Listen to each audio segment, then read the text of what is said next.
இந்த ஒரு ரகசியம் தெரிஞ்சா யாராலும் உங்களை அவமானப்படுத்த முடியாது.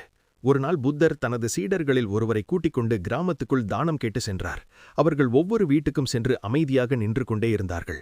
சிலர் அன்பாக உணவு கொடுத்தார்கள், சிலர் அமைதியாக கதவை மூடினார்கள். ஆனால் ஒரு வீட்டின் முன் நின்றபோது அந்த வீட்டில் இருந்த ஒரு பெண் கோபமாக வெளியே வந்தாள். வேலை செய்யாமல் இப்படி பிச்சை கேட்டு திரியிறீங்களே, வெக்கமா இல்லையா என்று கடுமையாக திட்டினாள். அந்த வார்த்தைகள் அங்கே இருந்த துறவியின் மனதை குத்தியது. ஆனால் புத்தரோ ஒரு சின்ன சிரிப்புடன் அமைதியாக அங்கிருந்து சென்றார். அடுத்த நாள் அந்த துறவி மனதில் இருந்த கேள்வியை கேட்டான். அவள் இவ்வளவு திட்டினால் நீங்கள் ஏன் ஒன்றும் சொல்லவில்லை? அப்போது புத்தர் மெதுவாக திரும்பி கேட்டார். யாராவது உனக்கு ஒரு பரிசு கொடுத்தால் நீ அதை வாங்கிக் கொள்ளாமல் விட்டால் அந்த பரிசு யாருடையது? துறவி உடனே சொன்னான், அதை கொடுத்தவருடையதே. புத்தர் சிரித்தார். அப்படித்தான், அவள் கொடுத்த கோபம், அவமானம், வார்த்தைகள், நான் அதை ஏற்றுக்கொள்ளவில்லை, அதனால் அது அவளிடமே இருக்கிறது. நாம் எடுத்துக்கொண்டால்தான் அது நம்முடையது. எடுத்துக்கொள்ளவில்லை என்றால் அது நம்மை பாதிக்க முடியாது.